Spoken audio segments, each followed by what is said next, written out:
debt. Now, debt is basically borrowing money, and I'm going to pay it back with interest. So for example, I'm going to buy a brand new set of Beats headphones, and I'm going to pay $150, but I don't have $150 in my pocket. So I'm going to get a credit card and I'm going to borrow that money.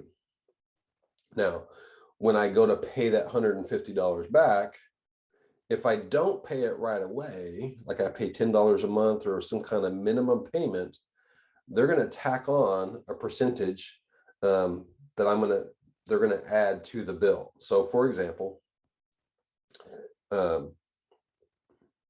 I pay $100 and the interest rate is 18%, well, then they're going to add $18 to that bill. Okay. So we'll get into that some more here in a minute, because it gets very complicated fairly quickly. Bottom line is you have to pay it back, and then you have to pay more money. So when you borrow money, you're usually making something more expensive than if you just paid cash for it. Okay, so there are different types of debt: credit cards, a line of credit, or a bank loan where you have a certain amount of money the bank is letting you borrow. A car loan, I'm buying a car, pretty common, and then a home loan, I'm going to buy a house. Okay, so why do people go into debt? Usually it's to break up large purchases and pay for it a little at a time. And the argument always is, what's good debt versus bad debt?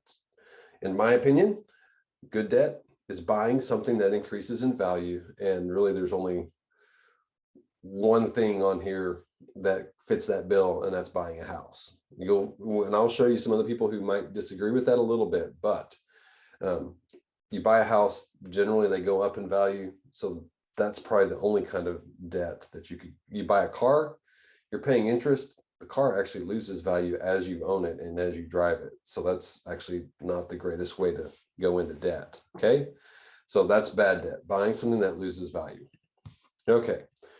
So let's talk about interest. So the best way to do this is we're going to go to this bank rate calculator. There's a million of these we could look at, but let's say we bought our Beats headphones for $150. And let's say we got a nice credit card with a low interest rate. And I'm going to go ahead and I'm going to pay $10 a month because I got to pay gas and I got to pay my phone bill. Okay. So, or here, let's do this. Let's do $10 first and let's calculate. It's going to take me 18 months to pay that off, a year and a half, and I'm going to pay an extra $21, $171. Okay.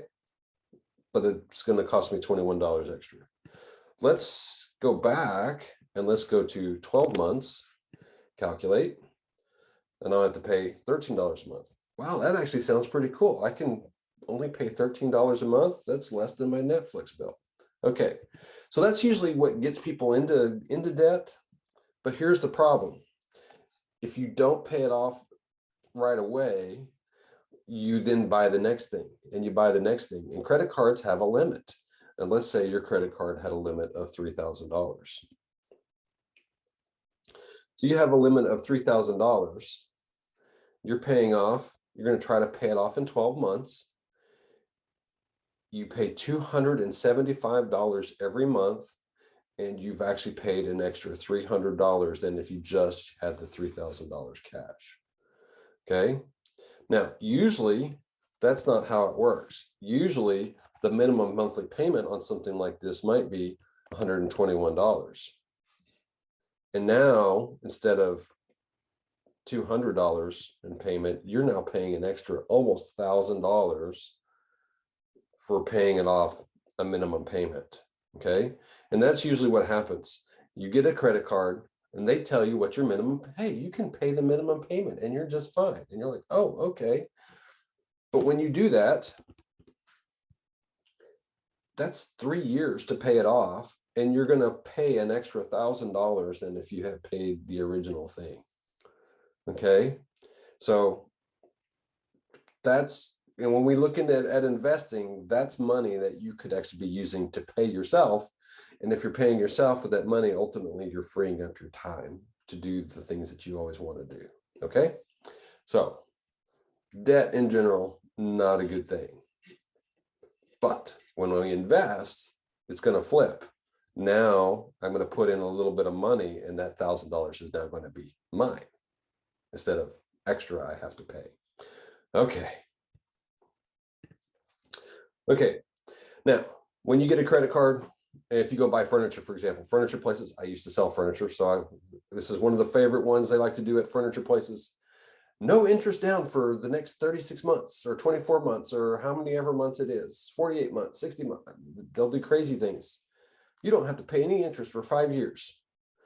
Well, usually what that means, most people are like, well, that means if I go ahead and pay my $100 a month, I can pay off the whole thing and not have to pay any interest in 5 years.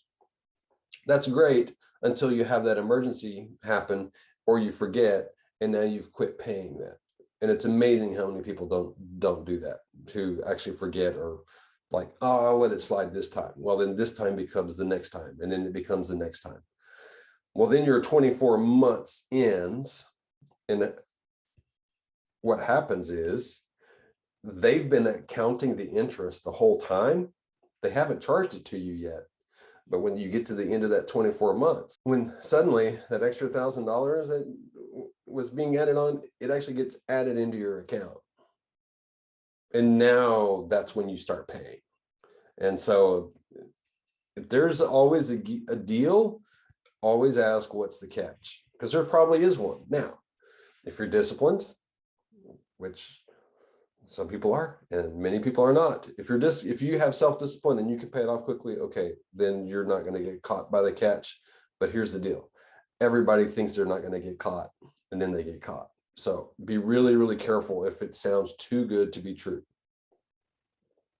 Just remember, credit cards want to make it seem like you're a big shot and you're their best friend, and you're not.